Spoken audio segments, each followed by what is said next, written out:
I'm Scott Malevsky, and this is Interviews with Me. Oh, Maine, your rivers, your back roads claim me. This week, Matt Gagnon. Boy, I like politics. I love Maine. Why don't I put them together and write about it a little bit? And by the way, I was awful. I was terrible. I was like a Cro-Magnon speaking in like 2 syllables. Like I couldn't write at all. Because everyone has a story. I do have a little bit of an intro that I do here. So, of course, it all came from Wikipedia, so it's got to be true, right? Of course. Well, actually, that's not true. If that's my Wikipedia you're looking at, I think it says I have 3 kids. I have 4. So outside of that, I think it's right. But I didn't pull it all from Wikipedia. Anyone who is in Maine politics knows of my next guest. While he wasn't born here, which we'll talk about, he grew up in Hamden, Maine before attending the University of Maine and graduating with a degree in, surprise, political science, becoming very involved with campus politics. After running unsuccessfully for state representative in Old Town, he moved to Washington, D.C. to work in various positions focusing on leveraging technology for political use. He served a brief stint as the Director of New Media Communications for Senator Susan Collins. Where do they come up with these names, anyway? Then Director of Digital Strategy for the Republican Governors Association, before taking the position of Chief Executive Officer of the Maine Heritage Policy Center, which is a fiscally conservative think tank. And in June of 2016, he replaced Mike Violet as the co-host of the WGAN morning show, working with Ken Altshuler. Please welcome, father of 4, Matt Gagnon. Is it Gagnon or Gagnon? So that's probably the first subject to tackle, right? It depends on where in the state I am. The reality is I grew up saying Gagnon, and that is a really anglicized version of how my dad used to say it. My dad grew up in Androscoggin County in the Livermore Falls area, and if you go there, anybody with my last name says Gagnon, and they say it with a very thick Maine accent. Sure. My dad had a very thick Maine accent. I do not. So I said Gagnon, he said Gagnon, that kind of thing.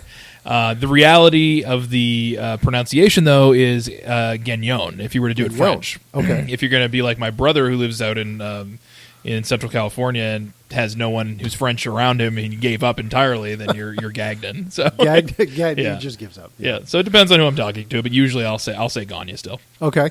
So you mentioned Lisbon Falls.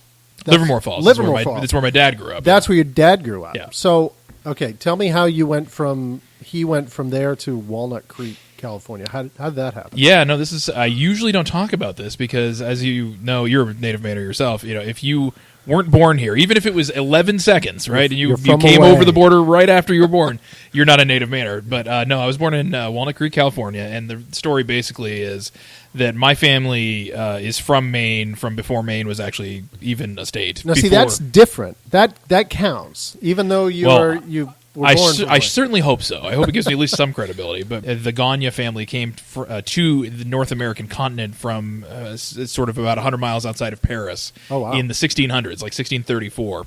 Everybody in the United States and Canada that has my last name comes from 3 brothers that came over. Including, by the way, a fun little trivia fact here, the former governor, LePage, his mother was a Gagnon, so I'm actually related to him. But in any event, my dad was, like a 9th generation Mainer or whatever. He was born here, and his father was born here, and his father was born here, and we moved from Canada here in the 1700s. So it was a long time ago. But he joined the Army. He was in California for that, and then when he was out there, he stayed. After he left, he stayed and became a banker. He really enjoyed the San Francisco area. He was actually at one point the banker for Joe Montana and Jerry Rice when the 49ers were a big deal.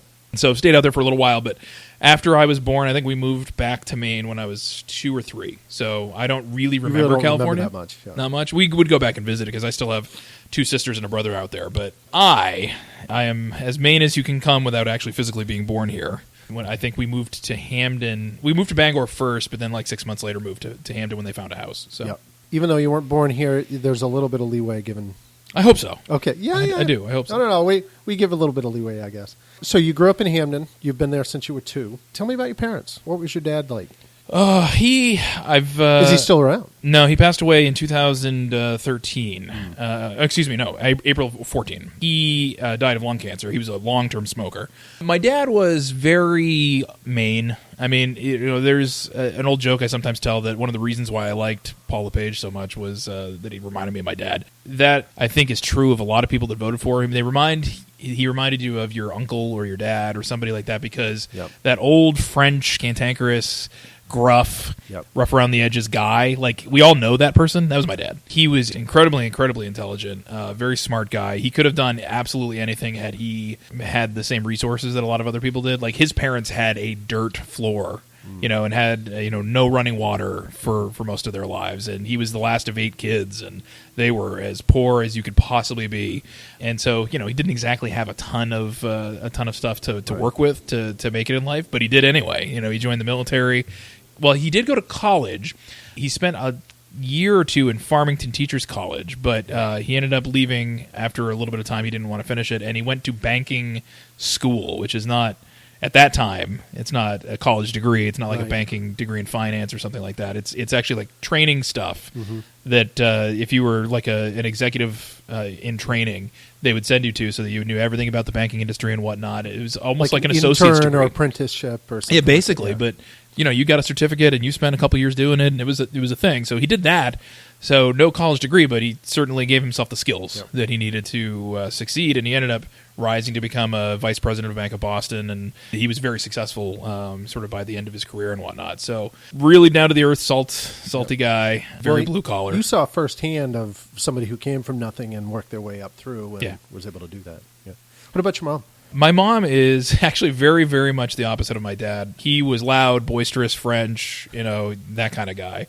My mom is very quiet, reserved, but God, she's smart. I mean, she was the person who, if you really needed something done or you really needed help with something or whatever, that's the person you go to. Not that anybody else wouldn't have tried, but she knew everything. She knew, or knows everything. She's still around. She ended up becoming, after I was born, a stay-at-home mom for a while, which is not sort of natural to her. She's conservative. She's from the old school in a lot of ways, so it's not like she's opposed to staying home, but she's just too smart for it. She's skilled for it. She was working at a university in California, has a lot of skills, very bright, but took some time off when I was born. And then after I think I got to like 2nd or 3rd grade, she decided to go back to work, maybe 1st grade, something like that. It was very early. And she went and started at the absolute bottom, became a teller at a credit union, and ended up becoming a branch manager by the time she was done. So I had 2 very highly intelligent, highly motivated parents who didn't necessarily get handed anything in their lives and sort of made something out of themselves.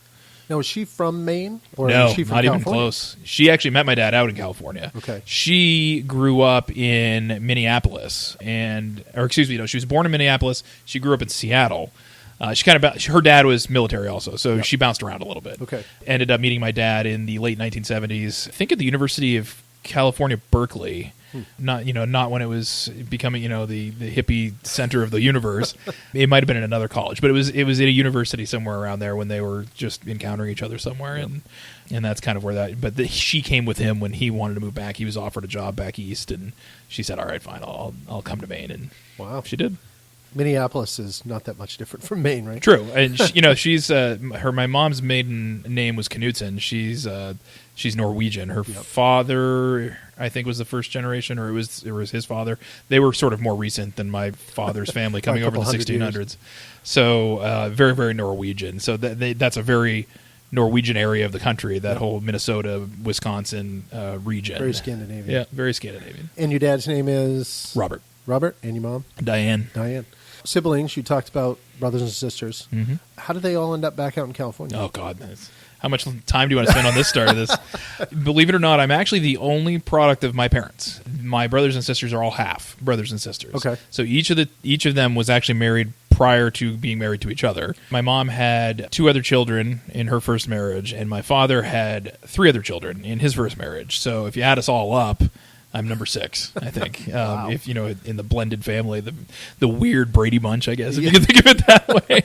I'm closer to some than others or whatnot. But since my mom was pretty much in California for a long time prior to meeting my father, my sister Wendy and my sister Erin at the time when I was born and up until I was about 8 or 9 lived out there. And my sister Cindy, who was on my dad's side, stayed out there because they lived there for a while. Wow.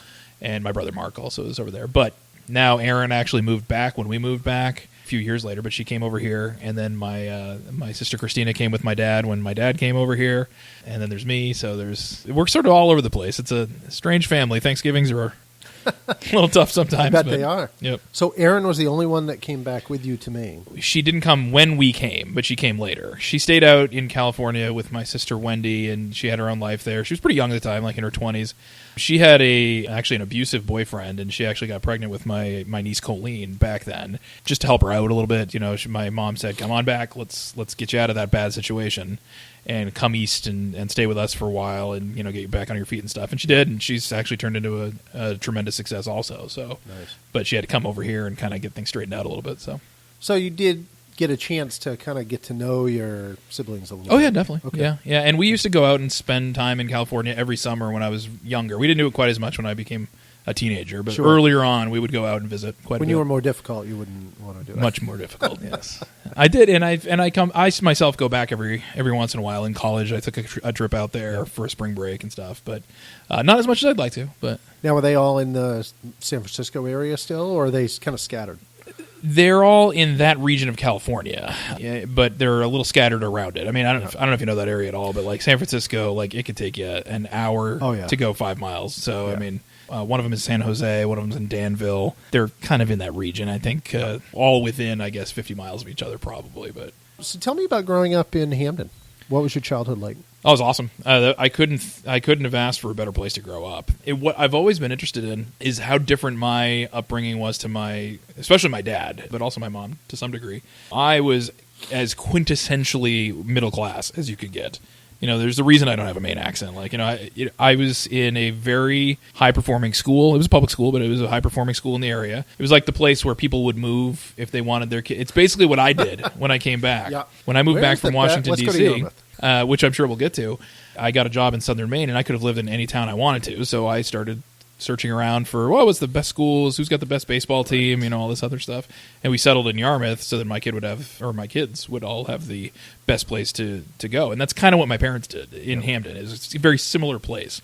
Small towns, like 8,000 people. It's very middle class, great schools, and I had a blast. I really enjoyed that area. I had great friends. It was a good crew. I think it prepared me pretty well for life, to be honest with you. I don't have a lot of war stories from it or anything. Yeah. It's not like a crazy upbringing. I don't think if I ever ran for office I'd have all that interesting of a biography video put on me in that period of time, but it still was formative, and it was a really positive place. I think I credit it in a lot of ways for turning me into a reasonably decent human being who is reasonably successful, right? I think I have a lot of personality traits that probably could have gone south if I went to the wrong place. I think it turned me into a good, decent enough person, I hope. Yep. Who were your friends growing up? Who was your best friend? My best friend was a guy named Kyle Anderson. He ended up being the best man at my wedding. And now he's a biochemist, and he works down in North Carolina. He's basically trying to cure cancer and stuff. He's a pretty accomplished guy. But he and several people like him were a core group of friends for me. He's probably my best friend out of all of them. But just a really decent guy. Had very similar to me. He had great parents. He had a good upbringing. He had good values. He was just a decent guy. It was kind of weird. I don't know if you were to ask me on this little sheet you got there whether or not I was in one clique or another. Like, who was I? Was I the jocks? Was I the nerds? Was I the, whatever? I've never been able to actually figure out what I was. I'm pretty sure I was none of them. I occupied this very odd space that I could. But you could relate to. I could relate to all of them. Sure. Yeah, I worked at a pool in town. It was a municipal pool, and it was indoors, so you could work at it year round. That was my job in high school. Was a lifeguard. Like, some of the most absurdly popular cheerleader girls worked there, and some of the kind of weird magic playing nerdy kids that had a book, their nose in a book all the time worked there. And I really got along with all of them. It wasn't any trouble. And I don't think I was alienated by being in a clique, so I was in this nice neutral space. And so was my little core group of friends. They kind of were in that same spot. So, were you a good student? No. I wasn't. I was. There was no hesitation there. No, it's not because I couldn't have been. Yep. It was mostly because I didn't want to be. Yep. My teachers were perpetually frustrated. You know that word that kids get all the time when they're growing up. Oh, you have so much potential. So much all potential. About potential. Man, did I get that a lot. I really did. And I see it now. I mean, what's interesting to me is how interested I am in learning now. Yep. I'm getting audiobooks and podcasts and reading things that are just absurd. I feel like an old man now. I read your the book list of all the books you read. That's a pretty impressive book list. Yeah, 34 books I read last year. I'm very excited that I'm almost done with my first one of 2019 already. But long story short was that I was certainly smart enough to do good, and I know I certainly could have if I had tried. I wasn't a bad student. Yeah. I just wasn't a good student. I don't know what my GPA is when I left, but I would say I was a solid like B plus or whatever. And I really could have been an A student if I wanted to be, but I didn't. I was too interested. I was too snarky. I was too arrogant. I was too interested in talking to my friends. I didn't like. I really, really, really, really don't like authority at all, and I don't like being told what to do. I don't like I didn't like homework and stuff. Yep. Not because I couldn't complete it or I didn't really want to learn or whatever, but I didn't in my youth. I didn't understand the connection to why this would be beneficial to me. I was so good at not studying and not reading the material and still like doing well on the test. Yep. I was like that Being kid. able to get by. Yeah, I was able to get by. Like, why shouldn't I cruise? It was definitely it was such a snottish attitude. I would, if I was to go back in time, I would slap the living hell out of myself for being like that. Because now, especially in college too. College was very similar. God, I would just love to be in those rooms again. And I would actually love to take it seriously, and I would love to write the paper and read the textbook and all those things that I never did back then. And I feel like there's some gaps in my head because of that, like some knowledge bases, some things that I should have learned that I didn't, background I should have, or just work ethic I should have developed back then that took me years to develop outside of it. Years. Wisdom is wasted on the young. It is very much so. So, what would a typical day be when you were a kid? Depends on what version of kid you're talking about, whether I'm... Well, let's talk grade school. Like grade school? Well, that was, I mean, summer's obviously going to be different from school, but... Yeah, I was involved in a lot of stuff. I played like basketball and baseball and football and all that other stuff. So usually I'm sure there was some sporting event that I would be responsible for, during the week at some point. But, I'd wake up in the morning. If you got past 4th grade, I'd be in band, and I think if you got past 6th grade, I'd be in jazz band. So there might be an occasion where I would wake up really stupid early to get to school early enough to play jazz band. I was a trumpet player. So there was that, and then, you would go through the regular class day. I would, do the lunch with my friends. I would, go to class, that kind of thing. It was pretty boring, to be honest with you. But then, extracurricular activities afterwards, I was always rather busy with stuff. So I would, do a sporting event, or I would have a hobby or what have you, or, if I'm old enough, go to the movies with my friends, that kind of thing. Well, it's not like you hung out in your room and played video games all day long. Well, actually, I didn't. I mean, I did play a lot of it. I mean, every male adolescent in America plays video games, and they did growing up. And at some point in their life, yeah, they certainly did. It was never all consuming for me, though. I like certain kinds of games. Like I was always a big fan of like Legend of Zelda games, like puzzles. Things where you had to figure out stuff like that, and longer games like that you sort of had to commit to or whatever. But I wouldn't be sitting there playing them for like 6 hours. Right. I'd play them for a couple hours or an hour here, an hour there, and then I would like go outside and shoot hoops in my basketball hoop. I think that's that level of hyperactivity. I mean, I was absolutely an ADHD kid, but back then, not a popular diagnosis. Like my parents refused to. They worked out deals with my teachers and stuff. They never would have dreamed of like getting me diagnosed as anything. So because I was like that, I was just always on the go, and so I was outside a lot. Yeah, I saw a great TED Talk once where a guy was talking about sort of the nature evolutionarily of why people are like that. And I mean, the ADHD kid was the guy that went out and killed the mammoth, like for the tribe. Like, it was, you have to be... Or was the blacksmith. Or right. Was that and what people don't understand about that mentality in your head, if you're one of those people like I am, it's not even necessarily that you can't pay attention to stuff. It's actually sometimes that you're hyper paying attention. Like, if I get obsessed with something, I'll give you a great example. Today, it's Friday, it's at work, I have 100,000 things to do. I was curious, however, and I don't remember why I was curious. I was curious to like look up the national budget deficits of had to look it up right countries around the world, right? And there's a Wikipedia article that has that and it lists them all and whatever. But I noticed that the Wikipedia article was wrong. Like the numbers weren't adding up right, and like the national budget for the United States was like $6 trillion, and I know because I work in public policy that it's $3.5 trillion or whatever it is. So I said, this stuff's all wrong. I got to go find the right information. So for an hour and a half, I'm sitting there while I absolutely should be doing something else, like looking up information on like what national budgets are, so I could figure out budget deficits, and so just to satisfy my curiosity. But here's the trick: is I didn't even realize I was doing it. Like it's one of those things where I just had to know, and I followed myself, and I swear I thought 5 minutes went by, and I look up and it's an hour and a half. Like that's actually like the other part of it. So you could be really, really, really hyper focused on stuff, and that's just who I am. So, but see, there are other people with not quite the same personality that the end of that would not be fixing the Wikipedia. It would be you're ending up on YouTube watching cat videos 3 hours later. So, well, it depends on. Please don't misunderstand me, as though I don't do that, because I do. But yeah, no. The thing about it though is that I really do, in all seriousness, credit my parents and my teachers and everybody who was around me growing up, because I was so difficult. I mean, my 3rd grade teacher had to have an arrangement with me where if I was being disruptive and psychotic, which was frequent,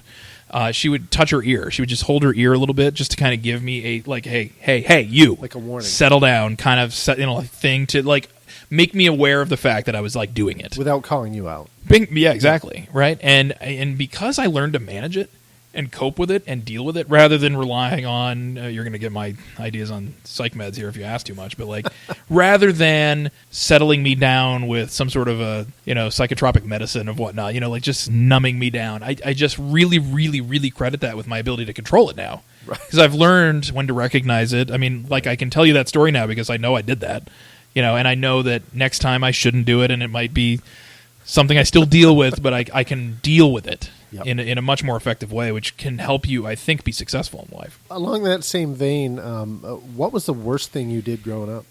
The worst thing I did? That's a good question. I wasn't a juvenile delinquent, so I'm not sure if I don't have like I stole a car kind of story for you, I don't think. The worst thing I think I did growing up was a tale of irresponsibility when I was, I think, 16, maybe 15. I don't remember exactly what year it was, but I went to a party for the first time, like a real party, like a high school party. And I was never into drugs. I was never into any of that stuff. But I drank a little bit in high school, and so I'd never done it before. And I remember some people were bringing over vodka and had orange juice, and they were making screwdrivers and whatnot. I absolutely knew that I shouldn't be, if I was going to do anything, I shouldn't be doing it to excess. Because the next morning I was a lifeguard, and I had to literally be in the pool making sure other humans were safe at 5 a.m. because they had like a 5 a.m. lap swim or whatever, and I was supposed to be the lifeguard that day. And I just didn't care or didn't whatever.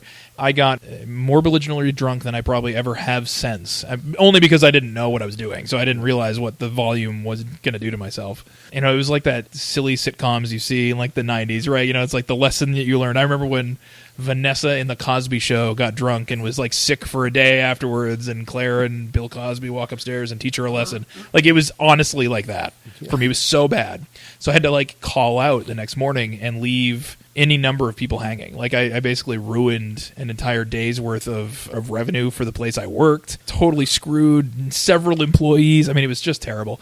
And that kind of irresponsibility was something I repeated often. Not that bad, but I was not exactly what I would say the most responsible human being back then. I'm glad that over time I sort of recognized that so that I could not do stuff like that as often. I'm sure other people are too. Yeah. I mean, I wish I had a better story to tell you, like I was stealing a car and driving into the side of a building or something crazy like that. But there's really nothing I can think of, like that. I had stories of sneaking out of the house and stuff, but that's really mild, honestly. Moving on to college. You graduate high school. Yeah. You're an average student. What made you decide Orono? Because you're just right there? Is that a big part of it? Or? Money more than anything else. And I feel bad saying that because I really liked Orono a lot. I actually got into some pretty good places. What's interesting is halfway through my junior year of high school and my senior year, I started to take it actually a lot more seriously. Like I did mature a little bit. So I was more of an A student in those years, and I got very high SAT scores. So that in combination with like improving grades, plus apparently from what my guidance counselor said, I wrote like a very good college essay. Like I don't even remember what I wrote, but I wrote something that, this is pretty good. So all that in combination meant I got into some pretty cool places. I got into Rochester Institute of Technology in upstate New York. I got into Berkeley. I got into like every UMass place that I applied to. I got it. There was a number. I can't remember. It was like half a dozen places that I sort of targeted that I really liked. All of them though were pretty expensive, and I didn't have the grades for like really awesome financial aid and scholarships, unfortunately. And that's one of those things that now that I have kids, I've given more than enough of those lectures to my 11-year-old son right now about the need to maintain. He's really, really a very good student, very smart, but he has not slipped back and screwed up like I did at that point. So I said, this is why you keep doing it, man. You just keep doing it like this, because when you're getting into Notre Dame someday and you want to have the financial aid to actually pull it off, like, you can if you keep this up, and I couldn't. As much as I actually wanted to go to RIT, which is the place I really, really wanted to go, I just made a financial decision, and I said, listen, it's a very good education here, and it's reasonably priced. It's around home. That wasn't a huge thing for me. I actually kind of wanted to leave, but I was like, all right, I'll go ahead and do it. And so I went to Orono. But you're in Orono. Had you decided in political science right off, or you just not even close? You went there? Because I was going to say, going to Rochester Institute of Technology. What? When I applied to colleges, I was actually a physics major. I was probably going to go into engineering. I think I may have been accepted. It's so long ago. I barely remember this stuff. I may have been accepted into the School of Engineering at first. I was really the best classes. The best I did in school in high school was in AP Physics, AP Math, AP. All those like math and science stuff. Yep. I loved it. And to this day, I'm still fascinated by science and physics and cosmology and all those types of things. But I wasn't ready for college, to be completely honest with you. I was still in that high school mentality, and now I was on my own, so there was nobody keeping me even honest. I just didn't treat it seriously, and it was hard. I mean, I was taking some pretty substantially difficult like math and science courses right out of the gate. And where you had been able to breeze through high school and right. that, you couldn't really do that in right. college. And one of the reasons I breezed through high school is I had a phenomenal physics teacher in high school who also happened to be the baseball coach. If I had a question or if I had something I was having a hard time with or whatever, I felt really comfortable just hey, Mr. Merrithew, could you help me out with this sheet you gave me? And he had a really amazing teaching style. Like, I really responded well to it. But when you're in college and you're in that class of 150 kids and a big blackboard up front, it's just totally different. And they've got 5 of those. Yeah, you really do, especially in the beginning. As you get later in your college career, the class size goes down because people are starting to focus and narrow into whatever major or field they're going to be in. But in the beginning, man, it's pretty tough. So I didn't like it at all, and so I changed. I made a mistake there also because I listened to my mom, and my mom really wanted me to be a business major. And she's like, well, a business major, you can make a lot of money, you could do well, you'd be good at it, you like people, numbers, all that kind of stuff, finance. So you should be a business major because you'll succeed there. And I said, well, all right, fine, that makes sense. And I didn't know what I wanted to do, so okay, fine, I'll do what you think I should do because why not? And I did that, and I hated it too. The classes were fine, the people were fine. I didn't, in any way, shape, or form, want to do it. I just felt like I sort of had to do it. However, all throughout this, the whole time, I'm volunteering for political campaigns. And so tell me how that happened. Yeah, how did you just on a whim go, hey, I'd like to get involved with it? No, I've always liked politics. I was like that kid that watched 2020, when they're 10. On a Friday night really? when they should be going to a movie. That had always kind of there. Yeah. I had a natural fascination with social studies. I was a huge history person. I just loved that stuff. I love human cultures and nations and stuff from history and political systems and all. I was very fascinated by all that. So when I got to college, one of the liberating things about it, one of the things that was good for me, was that so much of the crap that came with high school was gone. And by that I mean I couldn't be on the student council in high school. It was 5 people in my class of 180, and it was the football player, the head cheerleader. It was your joke, cliche kind of student council in high school, and I couldn't. I was definitely one of those neutral kids that could float, but I wasn't popular enough to do that. Well, and it's a popularity thing, and it was totally a popularity thing, so I couldn't do it. But when you go to college, you're in a school of 10,000 people, and no one is special. I saw a flyer that said, "Join student government today. Go to the union and sign up," or whatever. And I found out you literally could just sign up and be one. You could be a student senator. So I said, well, geez, I always kind of wanted to do that. That's neat. All right, fine, I'll do that. But at the time, I'm thinking volunteer fun stuff. This is just a little hobby of mine. I didn't really understand that I had a passion for it. And then as I do that, I get exposed to some of the clubs on campus, which is the College Republicans and the Debate Society and the Law and Order Society and all that stuff.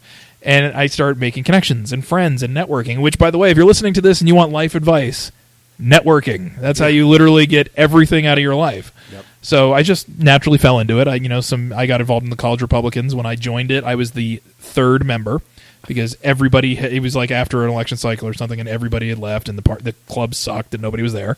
And by the time I left, I think I ended up becoming the chairman of the thing because I was the 3rd person. I was the only person that cared. By the time I was done, though, it was like 250 people deep. So it was, it was a really fun experience to do it. I had no clue what I was doing, but I knew I cared. Yeah. So I, ended up making connections and networking with people, and I got some connections in like the Olympia Snow campaign. She ran in 2000, which was my real first year really there. There was the Bush campaign in 2000 also, which I think you probably saw, with what happened in the country after it was done. Just got connected with people and started working on campaigns. And then I went into the student government thing and really went hard into that afterwards. I became the president of the Student Senate for 2 years, actually. It was a lot of fun. So at what point did you make the decision to make political science your major? It was my second year. At some point, I just had some sort of an epiphany, and I was like, I really like this, and I'm spending all my time doing it. I almost failed out my freshman year. When Bush v. Gore happened, I actually flew to Florida. And I was helping him do, like, I was an observer for the ballot counting. I would just stay up until like 4 a.m. watching CNN. Like I couldn't get enough of it. I was just, and something clicked in my head at one point that was like, if you care enough about that, you probably should do it for a living or do something with it. And I remember the day I told my mom, who told me to be a business major, what I was doing. She's like, you are making a huge mistake. No, you don't make any money in politics. You're crazy. She, of course, is wrong. I mean, when you really are passionate about something, you can make money doing anything, as long as you do it right. So. Well, if you've got a passion for it, and you don't even necessarily need to be good at it, but no, if you don't. Have a passion for it. No, you don't. You just have to have a real passion for it, work hard at it, and have the right doors open for you. I mean, I've been very fortunate. I had a lot of good connections along the way. You graduate from college. You've got a few connections. You've got a political science major. What do you do next? I got a call from a friend of mine who also was in student government with me back in the day. After college, I was actually waiting around for my wife, who was then my girlfriend. Mm-hmm. She was a year behind me, so she was graduating like in 2005. I was waiting around for her a little bit, and I was literally waiting tables, sort of in that interim period. Maine, at the time especially, was not a good place for a conservative to work. There weren't a lot of jobs. I mean, they were in the minority. They didn't have the governor's office. They were in the minority in the House, the minority in the Senate. It had been for a long time. Decades. And maybe you could go work for Susan Collins or something, but like as a junior staffer somewhere, you just didn't look like a good prospect to me. So I got a call from my friend Andrew Emerson, who was somebody I worked with in student government, and he was down in the Washington, D.C. area. He was working at a company called iJet Intelligent Risk Systems. He was working as an intelligence analyst doing stuff for them. And said, hey, we've got a job opening. I thought of you. You have any interest in actually moving down here?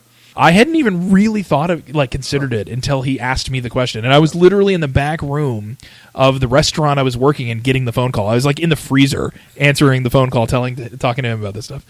And so I thought about it over the next day or so, and I told my now wife, hey, I got this thing. I might be able to do this.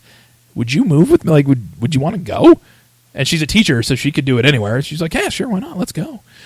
And so I flew down, and I did an interview for it, and it was a pretty neat place. It looked like NASA on the inside. It had 4 big TVs on the wall, just like you would see it at NASA, sure. And sort of the same thing where you have the circular kind of terminal stations around where people are sitting and stuff like that. Yep. And it was an interesting company. It was founded by some old NSA guys that wanted to do essentially open source intelligence, so things that you wouldn't need government clearances for, basically reading the news in France and Turkey and places like that to provide expatriates, travelers, and people who would be going to a lot of these places, like the Booz Allen Hamilton type of folks and the Pfizer type of folks that they're just all over the globe flying around for their consultant companies and whatnot, providing intelligence like what to expect when they get there. Like, oh yeah, by the way, there's a riot in Paris right now. You should probably stay away from 14th Street. Stuff like that. And I had a concentration in not only American government, but also international affairs. So I was like, well, sure, why not? That sounds fun. I have an international affairs interest, so why not give it a shot? And I liked it. It was fun. It was really interesting. I will say I blame it for a few things in my life. I gained weight at that job because I was doing the 11 p.m. to 7 a.m. shift. And so I was fueling myself with Mountain Dew and pasta. The only time that doesn't work is when you're a nurse. Yeah, honestly. So there's that. It also screwed up my sleeping cycle. I mean, it was a miserable experience to do, but I actually kind of liked the work, so that was neat. But eventually, after a couple years doing it, I really got that itch again. Politics is just so built into my DNA. I just wanted to do it, and there was campaigns happening all over the country, and I was like, all right, fine. So I started to look around for some stuff, and I ended up getting my next job, which was back in politics, at a company called New Media Strategies, which was in Arlington, Virginia. It was actually in Roslyn, in a building called the Twin Towers, believe it or not. It's like these two very tall buildings in Roslyn, Virginia that overlook the Lincoln Memorial. It did a lot of public affairs work in digital media and communications. So they did like database work, online so this advertisements. Is back in like 2000. It's like 07, 08. 07, 08. Okay. Yeah. So social media is just starting. Come around. Yeah, Okay. Facebook, of course, existed. Right. But if you remember back then, like Facebook, like introduced the feed Right. and stuff around that time. Like Barack Obama's first election for president, he really started to leverage MySpace, Right. and stuff like that, and a little bit of Facebook. You know, he started to do a lot of those digital tools back then. So it was a developing industry. People were really starting to see the potential. Yeah, and what was really neat, and this is why I was fortunate. This is basically like me stumbling backwards into success. Right. It was a sector of the economy and the political universe that no one knew how to do. Literally, no one knew how to do. There were some people that knew how to do parts of it, like database engineers and people that were doing online advertisements for Nike and stuff like that. But really, nobody understood the full utility and power of leveraging technology in politics. Or the full impact. Not at all. Right. Until probably 07, 08, 09. And so I got hired at this company that did it. It was actually one of the pioneers of online intelligence and a lot of stuff. Like they founded themselves in like 1998. The founder, Pete Snyder, is a good friend of mine, great guy, fantastic guy, very, very innovative pioneer guy. And so they knew how to do all this stuff, and I didn't. And so I remember going in there like on my third day or something like that, and somebody sat me down and was like, okay, this is what Twitter is. And back then, nobody knew. Yeah. That's why, I mean, they asked me, hey, do you know what Twitter is? And I said, I don't have the slightest idea what you're talking about, psychopath. So they just showed me the ropes, and they showed me how to do like online advertising and database work and all these things and website development and social media management and online intelligence and all these fun things. And what was beautiful was that was just the perfect time to learn it, because after Obama especially, and especially after his reelect in 2012, when he just went absolutely bonkers. Just bonkers. Yeah. Everybody in the world started to understand that they needed this stuff, and they needed to do it well, and they needed to have it be a focus of what they did. I mean, the budget for a digital component to a campaign in like 2008 was on average something like 2% of a campaign spend. Right. Scott Brown in 2010, Republican candidate who filled the Ted Kennedy seat. Yep. He spent 7%, as I recall, and then Obama's 12 campaign, I think he spent 10%. So, like, you're getting to this point where it's got real resources behind it, and people are committing dollars to it, and they need somebody that has the slightest idea what they're doing to do it. And ta-da!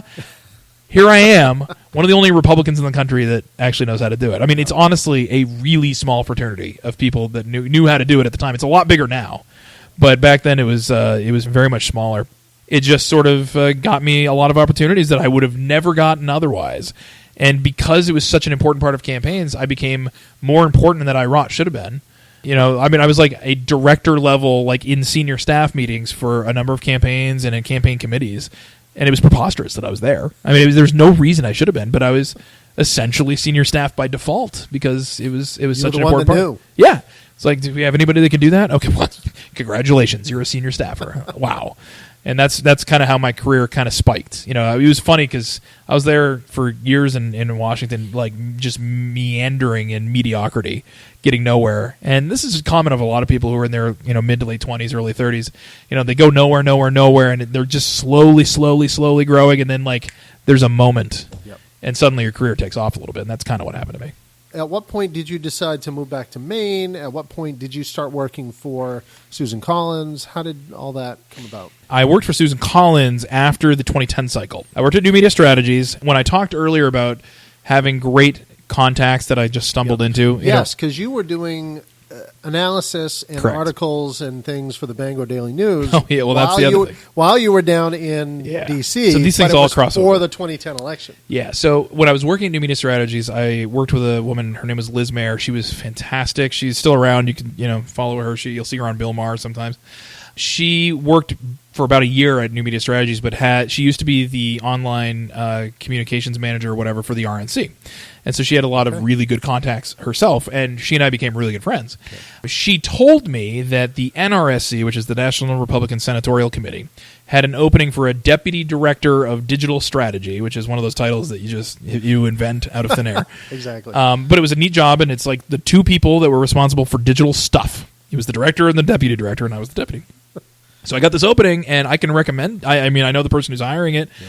Great person, really good friend of mine. So I can tell him you'd be a good fit. So I said, okay, that sounds great. So I ended up getting that job.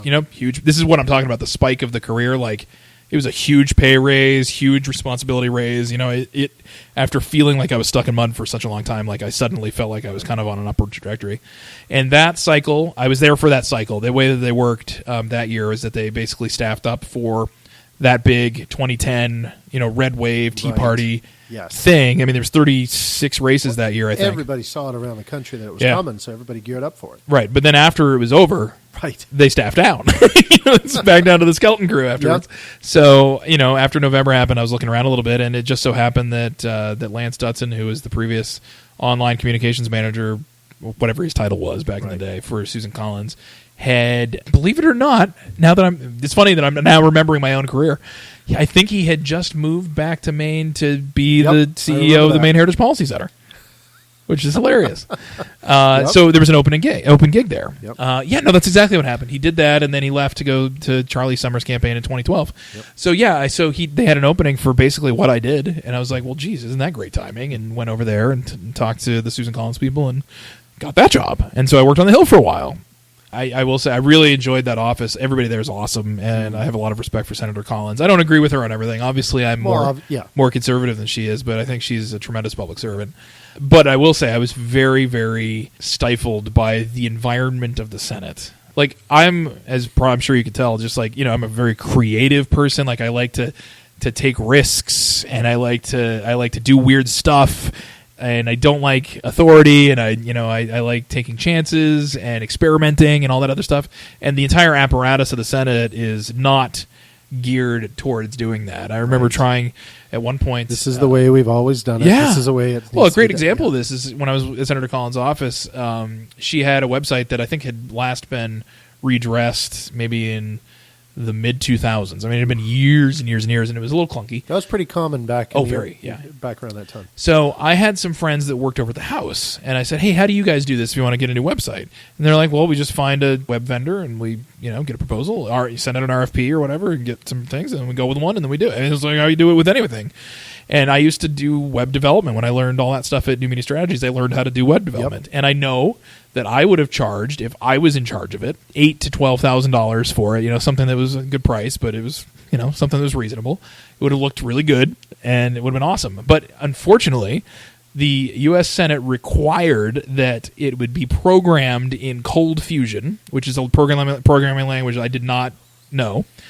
So I couldn't do it, and then and sucks, by the way. Oh, totally sucks. Totally sucks. Awful. I mean, I remember looking at the code, going, "What the living age is this?" Yeah. But then they told me what the process was, and the process was that you had to first apply to do it, and then you had to pick from a list of 6 vendors that was approved by the Sergeant at Arms. And those 6 vendors, by the way, are horrendous, and they all have the same cookie-cutter crap websites. Right. And I don't remember what the exact price tag was at the end of the day with the RFP, but it was like $60,000. Really, something nuts. It was something way in advance of what it should have cost to do that kind of project, which is not anybody at the office's fault. It's the way that the process works, because they set up a crony capitalistic system full of approved vendors of government, stamp of approval websites and stuff, by this archaic language that nobody even wants to program in. And people wonder why government spends so much money. Well, exactly, right? Yeah. And like stuff like, and I wanted to do some franking for her. Like, they do a lot of franking is when you send mail to constituents, here's what we're doing in Washington, that kind of stuff. And I thought that it would be neat to try some less expensive online options, like some online advertising geo-targeted to people in Maine, in certain zip codes or whatever, trying to just, deliver the message at the same time. They were doing it in the House, and the stuff in the Senate, it was impossible. I know they can do it now, but it took them like years to be able to even think about doing that. So I was not a huge fan of that, although I did love the people and I loved the environment, like going to work every day in marble and gold-lined stuff. I mean, I understand how some people fall in love with the dome and they kind of get that swamp creature mentality. Like, it's a really addictive place to work. But long story short is, at that point, I ended up going back briefly to New Media Strategies because they had offered me a really good project manager position, and then again, dumb life, coincidences. the guy who founded New Media Strategies, the Pete Snyder guy who I mentioned before, had sold the company a couple years prior to Meredith Publishing. And he had agreed to stay on as CEO for a little while, but then leave. Yeah. And it just so happened that December, I think 9 months after I had gotten rehired there, he was off. He was gone, and off to his next adventure. He was starting a new company. It was called Disruptor. It was part, angel investing and stuff, but he wanted to invest in like disruptive technologies and whatnot. However, he had a really good relationship with the RGA people, and he had a really good relationship with some other folks. He knew that they were looking for a director of digital strategy to do all their stuff. He basically said, why don't you come with me? Like, come work for me. We'll have them contract with my, the company or whatever, and then you'll basically be in the room there. You they'll give you an office and everything, and you can be the director of digital strategy, and they'll just sort of pay me for the consulting, and that's how it works. And I'll pay you, obviously more than I was making then, and it was just dumb luck. Dumb luck. There's no way that I deserved that.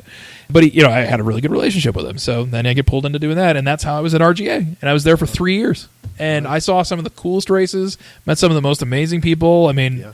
I was really blessed to be able to do that. I mean, by the time I was done with all that stuff, I had worked on over 150 races in 49 states and had something like a 78% winning percentage in those races and stuff. It was such a great environment to learn in and to be a part of. Well, especially with a new company, you can make your own rules. Yeah, bingo. Right, and that was the beauty of it. Is I was an RGA employee, but I wasn't. I was free in a lot of ways, which allowed me to do some consulting on the side and. Sure.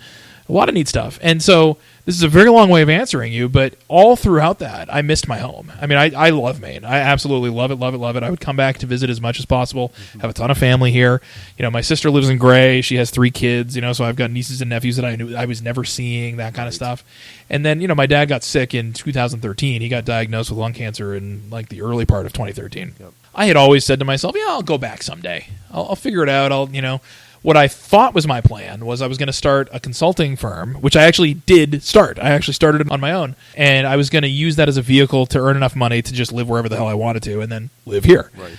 I actually had started to get some business and stuff out of it. I actually did Bruce Poliquin's 2014 congressional campaign. I was a consultant for it, earning a significant amount of money, to do data work and a lot of the things that they needed for some of the grassroots campaign components and whatnot. And I had a few other state senate and state house clients that were feeding me a little bit of play money and stuff, but it wasn't where it would have been if I had actually devoted serious attention to trying to do it for real. But that was my plan. However, Scott Moody, who was the previous CEO of the Maine Heritage Policy Center, ended up leaving in 2014, in April.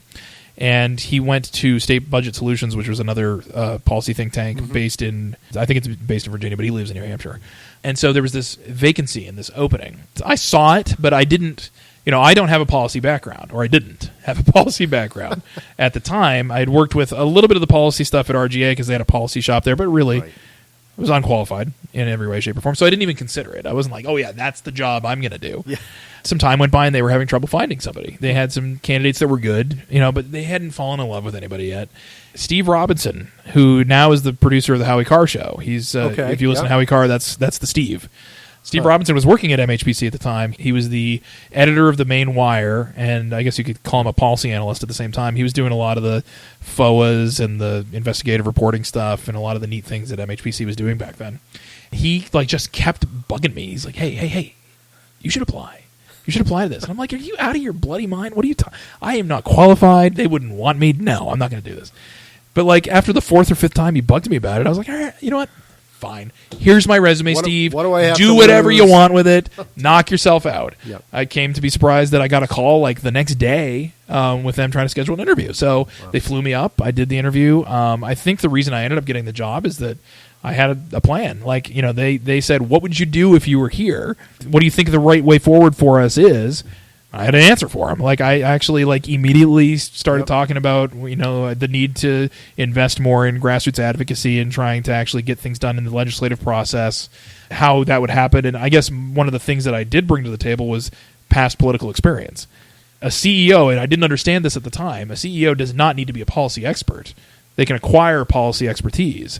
It's the policy people in the place that really need the policy But you're expertise. giving direction. You have the master plan. Right, you're a of where leader. things are I mean, going. yeah, You're the leader. my predominant job function is to actually raise money. Like, I'm supposed to go out with people and, hey, would you commit $500 to helping us do this thing? We're looking to do this for research. Will you support us? That kind of stuff. Huge part of what I do. The other part of what I do is hire good people. The other part of what I do is message and campaign and communicate. And the biggest part and the most important part of what I do is like strategically think about sort of where we have to be, what space we have to occupy, where we need to go, how we need to do it. That kind of stuff happens to be how I think. So I think that sort of made an impression on them if it didn't make an impression on me. And they liked me enough to offer me the job. And so then I made my way back to Maine. We've already talked about reading, so usually my question is reading pleasure or work, and obviously it's for pleasure. But you read for work too, so obviously. I read a lot for work. Yeah. In fact, actually reading for work got in the way of reading for pleasure for a long time for me. I'm serious. Like, I read so much at work that I'm physically exhausted by reading when I get home. If it's, you know how everybody says, says concentration, yeah. Yeah, they read to, fall asleep and stuff like that. I can't even do that because I read so much during the day that it's physically taxing to sit down and do the left right eyeball thing for quite a while. Well, reading for pleasure is, you can read it and then just forget about it. Yeah. But reading for work, you've got to actually concentrate and focus. Exactly. You got to expend mental energy. So for years I didn't read, and that really made me sad because I was a huge reader earlier in my life. I would read series of books in a month. I just loved reading, and so stopping sucked. In the last year, late 2017 is when I sort of embarked on this journey, but I got turned on to Audible. It's awesome. If you have Bluetooth in your car, just stream it. I mean, on my way here, I listened to a book for 45 minutes, and I got 5 chapters deep into it just by sitting there, and that's what I found really made a difference for me. I spend a lot of time in the car because I'm driving to Aroostook County and Franklin County and Dover Foxcroft and wherever, or just, to and from the radio station in the morning before I go to my actual job and all that jazz. So much time in the car is wasted. I'm just sitting there, just driving. So why not actually get something done? And so I started to listen to books. And what I found was that listening got me moving. I actually got into reading again a little bit, and it actually gave me the motivation I needed to start reading again, too. Amazon has this awesome thing, because they own Audible, where your Kindle, if you have the Kindle version and the Audible version, it's called Whisper Sync, and it lets you basically go back and forth between them. It stops where you are and tells the other thing where you are, so that if you pick up the Kindle where you stopped the Audible, you can just basically keep reading from that spot. Yeah. And that is awesome, and it has helped me to get through books so fast. Nice. So last year I read 34 for pleasure. Yeah, it was. Nice. I really enjoyed it. Mostly in the car, apparently. I'd say about 50 to 70% of it was probably Audible in the car. So if you're reading or listening to books, you're probably not listening to a lot of music lately. I still do, but not as much. Okay. Yeah. Who do you listen to? It's on your iPod right now. I am not able to be separated from my era. I am a child of the 90s, and you can't get it out of me. So I have... Not that I don't listen to new stuff. If you put a gun to my head and said, go listen to music, I would probably retreat to my alternative rock on Spotify of something like 400 songs. Yeah. Some Counting Crows or Stone Temple Pilots. I was more of the Seattle band kind of guy, so I would do the Nirvanas, the Alice in Chains, the Soundgarden, Stone Temple Pilots. Not all of those are from Seattle. Pearl Jam sometimes. Right. I'm definitely in that universe, but a lot of stuff that sort of went with it too, that people kind of forget from the 90s. So I'm definitely that kind of guy. However, in the last month or so, I've sort of gotten back into some hip hop and rap stuff. I mean, I have a very eclectic taste in music, so I will listen to old 60s, 70s stuff. I'll listen to rap. I'll listen to 90s alternative. Then I'll listen to jazz. I don't agree with you on the rap, but the jazz I would. Yeah. Well, you got to understand, though. I grew up as a suburban kid, suburban white kid in 1993. So Dr. Dre's The Chronic was issued to you in the mail, and it was it was your statement of rebellion. It was sort of culturally how you grew up in that particular era. My friend Tim Pike's the one that turned me on to all that stuff, but everybody listened to it. So I got an appreciation for it and listened to it over the years. I don't listen to hip hop very much anymore because I don't like what it's become. It's boring as hell. It's overly synthesized studio garbage. The stuff in the 80s, especially in the 90s also, was visceral. I mean, it was telling real stories from people that experienced actual hardship. If you listen to Tupac talk, for instance, he's somebody who grew up in South Central Los Angeles, who really experienced poverty, like for real, and like was in a gang and actually got shot, and all those things that you were talking about. Right. I've seen a lot of really interesting and read a lot of interesting things about that period and the artists that sort of came up in that period about how authentic they were, and if you go back to even the 80s and stuff, like Grandmaster Flash, that was like 1982 or something crazy. It was, The Message, right? That very first song that really captured the public's imagination with hip-hop. He was really just rapping about like the inner city conditions of New York City. Like he was talking about homelessness and how there was vagrancy and just strewn across the streets in New York, which it was a dilapidated mess at the time. It's talking about real social ills. And I would probably disagree with Tupac and the Notorious B.I.G. and the Grandmaster Flash on exactly what to do about those things. Right. But it really is a sort of truthful, poetic medium, in my opinion, to try to bring some light onto real things. And today they're rapping about a bunch of other stuff, which is I just think phony as hell, and it's homogenized. It all sounds the same, and a lot of the spirit that it used to have is gone. So I don't usually listen to new stuff. Who do you admire? Who's alive today, or just in general? Anybody in general. Well, you've always got like the easy answer to that, which is like your parents and stuff. But I really do. I think that they are remarkable people that have showed me. I mean, one of the reasons I think I ended up conservative wasn't because they were conservative, but they showed me sort of like the power of work and hard work and values, ingenuity and innovative thought, and not using your circumstances as an excuse and actually, building a life out of something that you weren't handed. That really stuck with me. In terms of admiring people, the most respect that I always have, that I most reserve for folks, are innovators and entrepreneurs. They're the people that anybody who can be told no as often as somebody like Steve Jobs, for instance, and say, go to hell, I'm doing it anyway, and have the perseverance to do it. Like him or hate him, just the fact that he did it. It's absolutely, it makes me so inspired. And Steve Jobs is a cliche answer. I don't want to use him because there's so many. I mean, there are people you've never heard of that are just phenomenal examples of that sort of spirit. Those are the stories that really connect with me, because you have an idea. You've never seen that idea realized before. Nobody has. Nobody even understands that it's something that the world could be like or that could exist. And a lot of the dreamers that are involved in like the space program and stuff. I mean, imagine yourself in like the 50s, thinking of actually stepping on a spacecraft and being on the moon. Those people I have so much admiration for, because not only, especially people like that, not only are they entrepreneurially in spirit and don't take no for an answer and persevere and all that other stuff, but they're also, they're brave. I mean, to be able to do anything like that, even astronauts of today that aren't going to the moon, you are launching yourself into space on a rocket made of things that blow up, and and for like the lowest bidder. And like Gabrielle Gifford's husband, Mark Kelly, right? Again, not a huge fan of her politics, and he's very much like her, but the guy was up there for a year, basically as a guinea pig for NASA, to see what the hell would happen if you're up there without gravity for an entire year. What happens to your muscle mass? What happens to your bone mass? What happens to you? What happens to you if you go up there and do that kind of thing? People like that I have a hell of a lot of admiration for, because that frontier sort of rugged, individualistic thing is so missing from society today. Pioneers. That bravery, that pioneer spirit. Yeah, it's gone. You've met a lot of people. You have a lot of contacts. Is there anybody that you would most like to meet that you haven't already met? God, I've met so many of the people I would want to meet. Of all the people that you've met, who's been your favorite to meet, or who has surprised you the most? Was there somebody you met and you expected one thing and they were completely different? Oh, all the time. All the time. Politicians are like that in a lot of ways. And I don't mean that as quite as cynically as you're probably thinking with me saying this, but in some respects I am saying it as cynically. Like, a lot of the times, them in person is just so far divorced from the guy you see on TV or the person who you've heard about or people how they talk about. Right. You hear stories all the time. People say, Donald Trump, geez, in person, he's just such a warm, pleasant person, and he's just wonderful, and you see why people like him, and he's been so successful, and obviously on TV, not so much, right? And one I can do with personal experience is Governor Paul LePage. He's the exact same way for a lot of folks.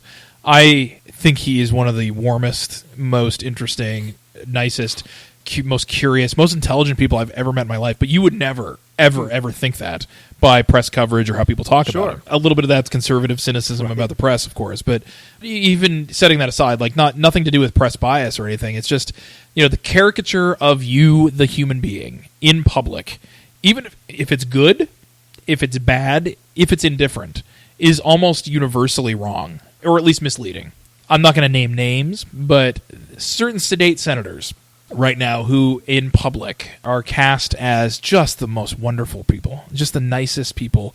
It's always smiling, so moderate and centrist and wants to work with the other side and just so wonderful, right? Just absolutely bathed in platitudes. Are some of the biggest scumbags I have ever met in my life.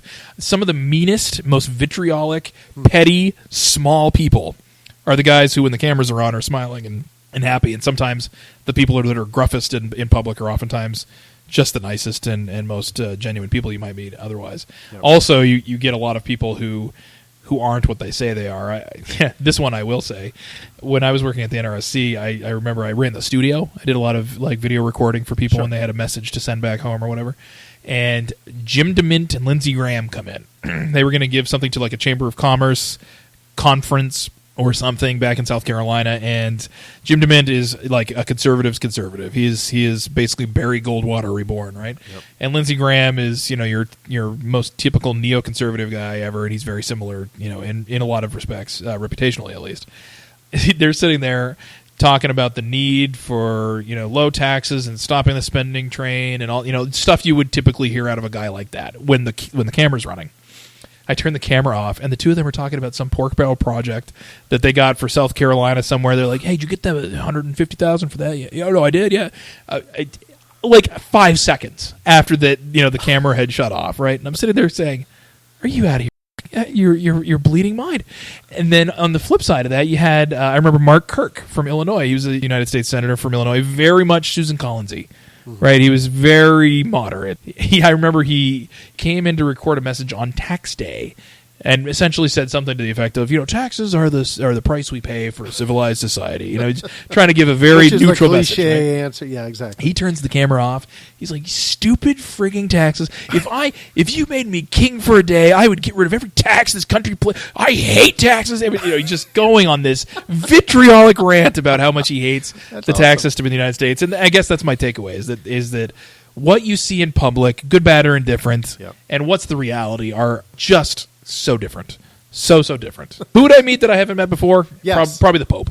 I grew up Catholic, and I still, I guess, qualify. Somebody like that. He's on my top 10 list. Yeah, setting aside, a lot of Catholics are not fond of the Pope now. Regardless of your religion, the Pope. Yeah. The man runs that's my point, the Catholic Church. Is that, I'm not a huge fan of a lot of the things that he says and does lately either, and I'm actually quite cynical and critical of everything with the sex abuse scandal, particularly all this new stuff that's coming out of Pennsylvania and whatnot. Right. So, and I think he's directly culpable and whatnot. But to meet a figure of world history, like any pope, even the worst ones are, right? It's the gravity and the magnitude of that. People don't understand that. If you've never met a celebrity or somebody that's famous on a different level, right? I remember Angelina Jolie came in once. It's funny to go from the Pope to Angelina Jolie, but she came in to testify on child hunger or something when I was working on the Hill briefly, and it was time stopped.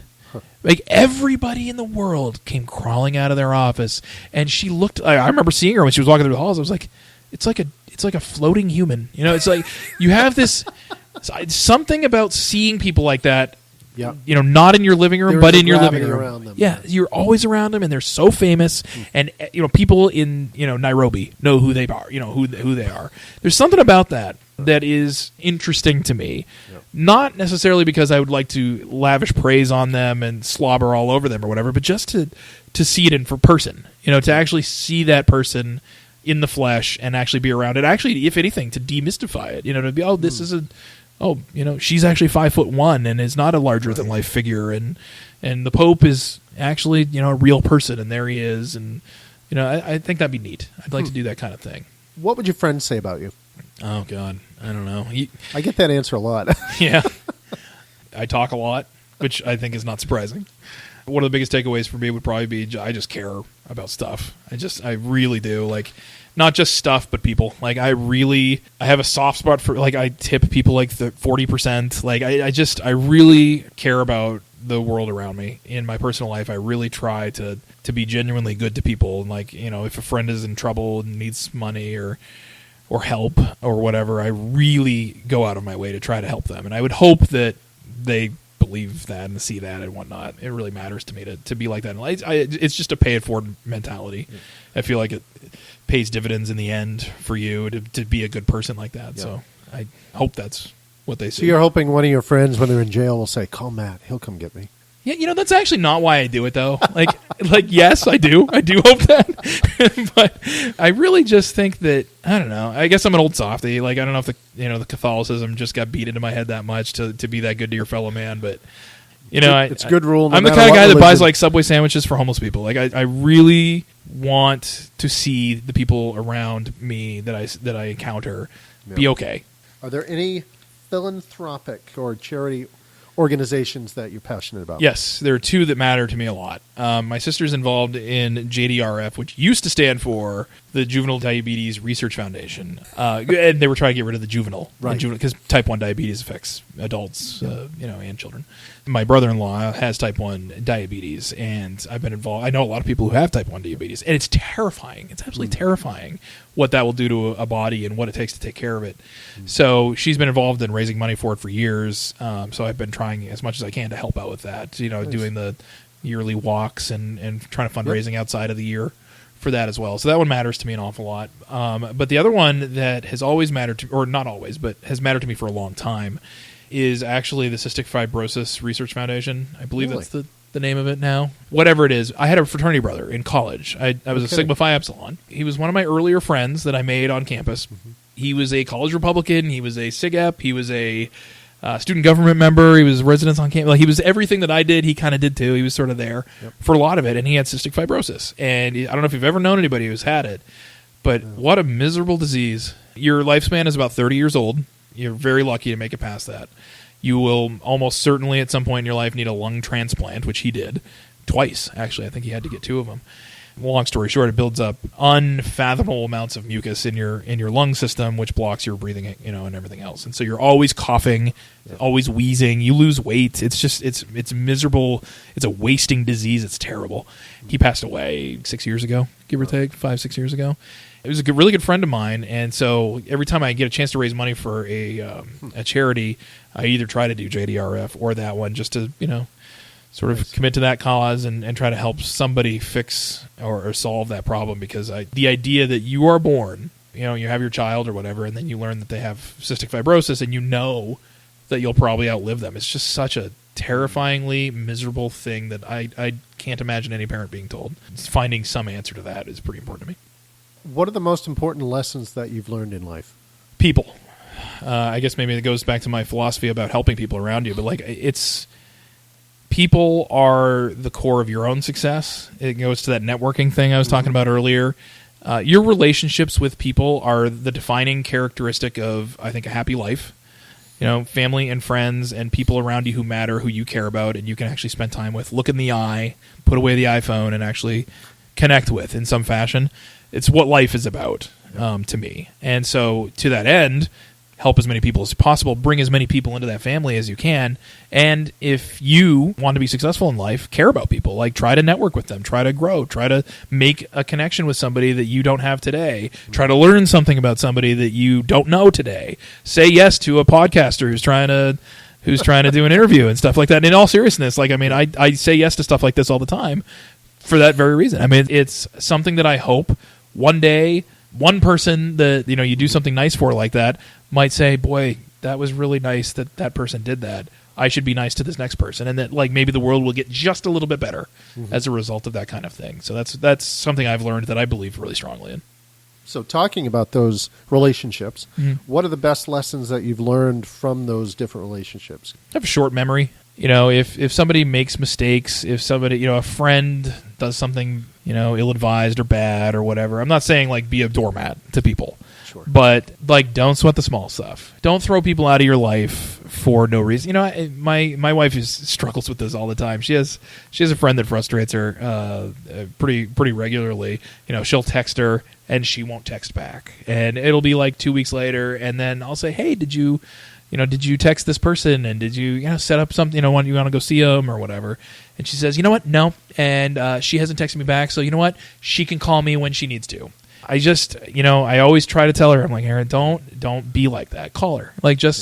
Just call her. I'm sure life got in the way. Right. And if life didn't get in the way, then be the bigger person. You actually value this person. You care about them.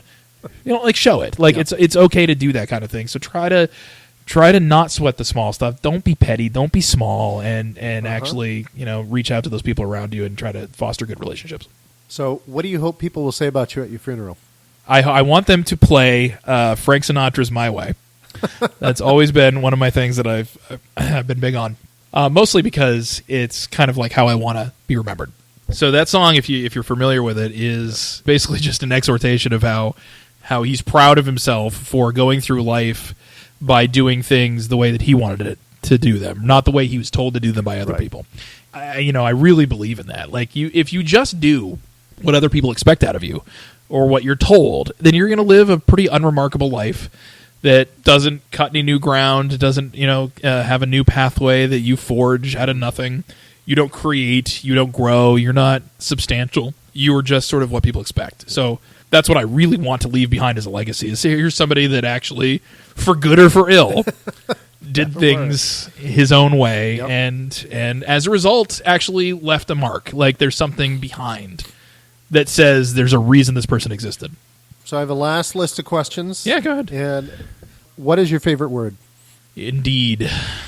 It's so versatile. You can use it as a way of agreeing. Indeed. You can also begin a sentence. I actually do that a lot when I do column writing. So when I do, indeed, you do a column. It could start off a sentence. Indeed, that is the reason why. Somebody did something, or indeed that fact is true, or whatever. It's a pretty fun word to play around with sometimes. So what's your least favorite word? Moist.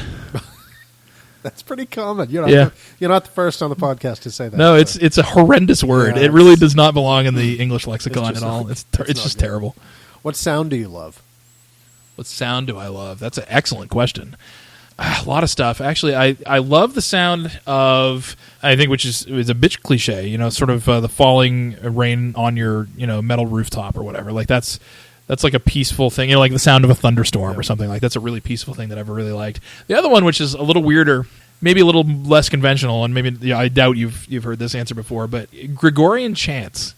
The sound of the harmonies of like some of that, some of the medieval ancient Gregorian chants and stuff like that, religious music back then. If religion contributed anything to world history, the art and the music are just phenomenal legacies to leave behind, because it is. I used to go to sleep to it. It's really beautiful. It's a lot of fun to listen to. You have no idea what they're saying unless you speak Latin. Or the prayers in general, but I've always that's the beauty. That's the beauty of it. Yeah, do you remember when they started selling that stuff? Yes, like chant 2, chant 3. Great stuff. Great stuff. Love it. It was great. Love it. See, now I'm going to go back to Spotify and check it out. There you go. Yeah, it's on there, by the way. In case you're curious, I've got it on it. I have so many weird Spotify lists. That's one of them. What sound do you hate? Oh, my son grinds his teeth. Oh. Sometimes it was just terrible, and we've been trying to get him to stop for a long time. But that noise, that it just grates at your very soul to hear that. It's sort of fingernails on the chalkboard, but in my opinion, worse. It's a horrendous sound. What is your favorite curse word?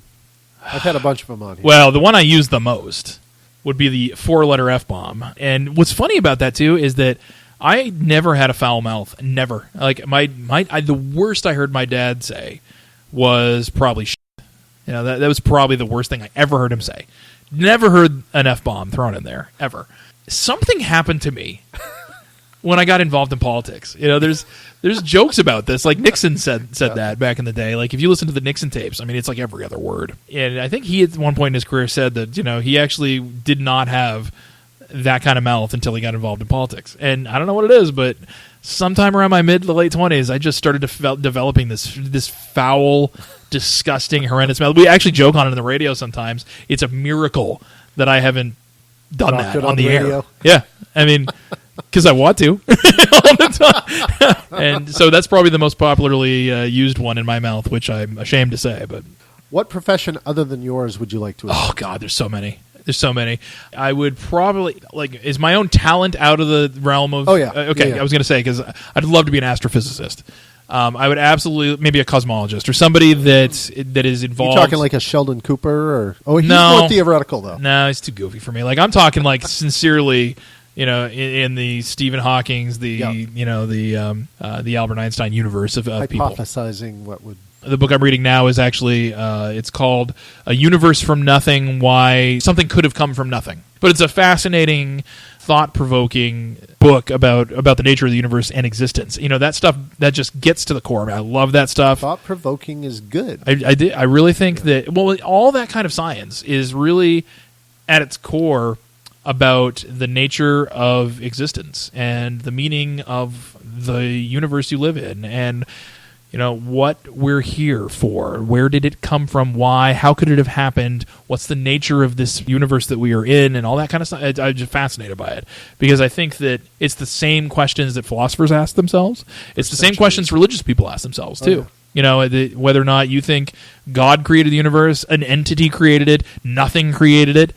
There's something. It originated from some sort of series of events. So what are those things? And investigating the nature of the universe is trying to point at answers for that. So I think I would probably be something like that, like an astrophysicist or something. Yeah, I really do. But at the same time, I'm also like Joe Sixpack. I would absolutely be like a GM of a baseball team. I totally would. I love baseball. It's my favorite sport. Yep. Football too, basketball, anything. But I love baseball so much that I could make a career out of evaluating players and trying to make trades and just being involved in baseball. I mean, I would be a groundskeeper if they paid me enough money. How hard would it be to take your political data extrapolation and theorizing and move that over to baseball? You should ask that. The other direction is actually how Nate Silver became Nate Silver. Nate Silver used to be a statistician that was actually working in baseball. Really? He was one of the original sabermetricians, the Bill James guys. Like when Theo Epstein became the GM of the Red Sox, and you had Billy Beane in the A's and those guys. Nate Silver and guys like him, basically Ivy League educated statisticians and numbers guys, people that have degrees in this kind of doing regression analysis and all that. They were the ones that were making their decisions for them. They were the ones powering the player evaluations and all that stuff, because they were doing probability stuff and evaluating numbers over. It's fascinating stuff. But he did that for years in sports.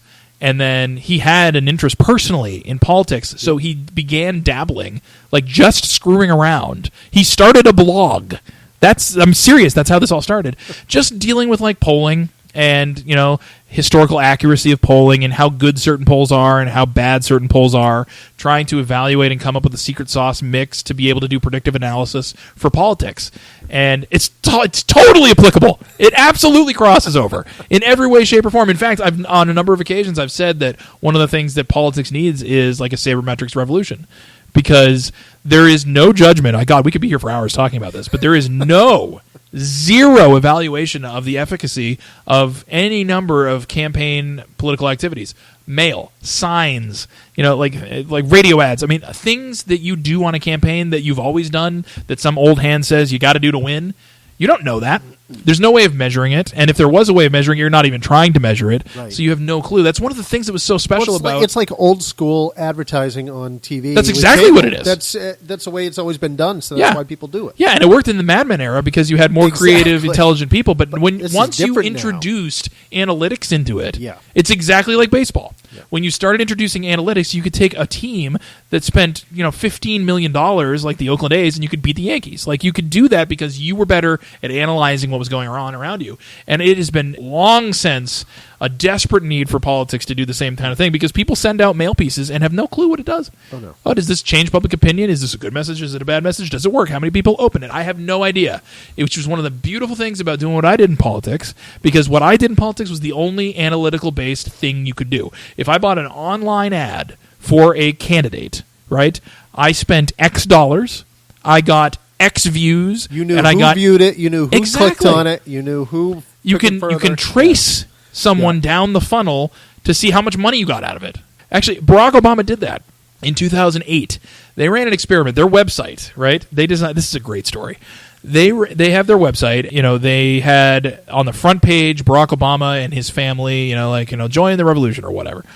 They had an analytics team, and they said to themselves, "I wonder if we played with stuff, if it would produce different results." Right? So they had on the front page a sign-up thing for your email. They had a picture on the background, and they had a button. The button said like join or whatever. So they came up with a little program that would change it. Every time somebody went there, it would be something different. Yep. And it would be different combinations of stuff. It would be a red button that said join, or a blue button that said sign up, or it would be a yellow button that said, we need you, or whatever. Who cares? And then it would have a picture of Obama and his family. Or it would have a picture of Obama like giving an inspirational speech like with his thumb out. It would have a picture of him and Joe Biden. It would have a picture, whatever. And what they did is over the course of like a couple months, they found out which ones were the most appealing individual things and the most appealing combinations of things. They also tracked at the very beginning of this experiment what the candidate wanted and what the campaign team wanted, right? They thought that the best thing was that picture of the candidate and his family with the red button that said join us. And that was the worst. It was the absolute worst. And they found what the best one was, and the difference between the best one and the worst one being the one that they went with amounted to something like $50 million. Wow. Because the value of an email sign up was worth like $2 to them or whatever. Sure. So they've got X number more signups, X number more dollars as a result of a different picture with a different button, right? That's why I really took and I loved doing what I did, because it was the only thing in politics that's like that. Everything else is some voodoo TV guy saying you got to spend 1,000 points on TV and you'll move it by 2 points up and you'll go, you got to respond to this guy, and they have no idea. No idea what they're talking about. It worked for so-and-so 15 years ago. They just want their margins. Male guys are the Satan. They are evil. I can't stand them. They make an unbelievable rip of cash. And a waste of paper. Oh, it's thrown away 9 times out of 10. Yeah. But you'll never know that because nobody's experimenting and trying to find out how much people actually read it. So, yeah, I really wish you could go back and forth because they're totally applicable in either direction. Now, see, it sounds like there's a new company in the works there for you. So what profession would you not like to do? We went off on a long tangent there. That was good. That's a good question to ask after what would I like to do. Something monotonous where I do the same thing every day. I'm not going to answer you with a specific job. Right. But if I had to do the same thing every day and I didn't have the ability to like interact with people and stuff like that, like if I was stuck in an office job, like inputting numbers, every day, and it was the same thing. Yep. I actually don't mind doing that as a task. I actually kind of like it. I'm weird with spreadsheets, but if like that was it, and it was just the same thing, and I had one task, and it, something monotonous and tedious, I would go absolutely crazy. The guy with the red stapler from Office Space. Yeah, I would. I'd be in the basement, and I'd burn it down. That's Milton, by the way. At Milton, I was trying to come up with his name, and I couldn't do it. My knowledge of pop culture is very I've lost impressive. My geek pride right there. If heaven exists, what would you like to hear God say when you arrive at the pearly gates? You're in. Come on in, buddy. You made it. I think, in all seriousness, the thing I'd like to hear God say is, come meet the rest of your family. I'd love to see my friend who died of cystic fibrosis. Yeah. I'd love to see those people again, which is, of course, the most comforting thing about religion. It's what people believe happens. Yep. I honestly don't know what I believe anymore about that kind of stuff, but I do think that would be the most heartwarming and attractive idea about the idea of heaven, probably. Okay. But you did ask me earlier on, like, sort of like how I got into certain things, like, the BDN column and all that jazz. It's funny because a hobby turned into that. I missed home when I was living in Washington, D.C., and I was doing all these jobs, and I had these dreams of being a consultant someday or whatever. But I really missed home, and so I started a blog in 2008. It was called Pine Tree Politics. Yep. I've been following it for years. Yeah, exactly. So it was just a labor of love at the time. Like, I was like, boy, I like politics. I love Maine. Why don't I put them together and write about it a little bit? And by the way, I was awful. I was terrible. I was like Cro-Magnon speaking in like 2 syllables. Like, I couldn't write at all. And I'm embarrassed to look back at some of the things I actually wrote back. But I really loved it. It was really, really interesting and fun to me. I would like cover the news of the day, whatever. And what was neat about it was that because I cared about it and I actually devoted some time to it and all that kind of stuff. You're passionate about it. Yeah, like people started to notice it a little bit, and then like I'd start to get a tip from someone, or somebody would say, hey, I like that thing you wrote about that. Guess what? Here's some information you didn't know about this. And that would lead me down some other garden path, and my passion led me to follow it more and do more work on it. So it ended up turning into something that actually had a really big following. And the whole reason I got asked to do a column for the Bangor Daily News was because Susan Young, who's the editor for the opinion section, had been reading it for years. They were looking to ditch Charles Krauthammer, actually, because they had a nationally syndicated conservative column rather than a local conservative column. We have a local one. Yeah, and she said, why don't we have a local one? Yep. So we could probably pay him less, make him a beast of burden, and just do instead of doing the syndication fee. And so she's like, I really enjoyed your stuff, so why don't you, start writing a column? Give it a try. That was 8 years ago. It was 8 years ago, and it was all from a passion, a labor of love for a hobby at the end of the day. So That's great. I really respect what you're doing here, and I hope you turn it into something that's a little bit more than a hobby for you. Well, Cause I hope so. It's a lot of fun. I appreciate that. So, Matt, thank you very much. We done? We're done. We wrapped it up. Couldn't we have gone longer?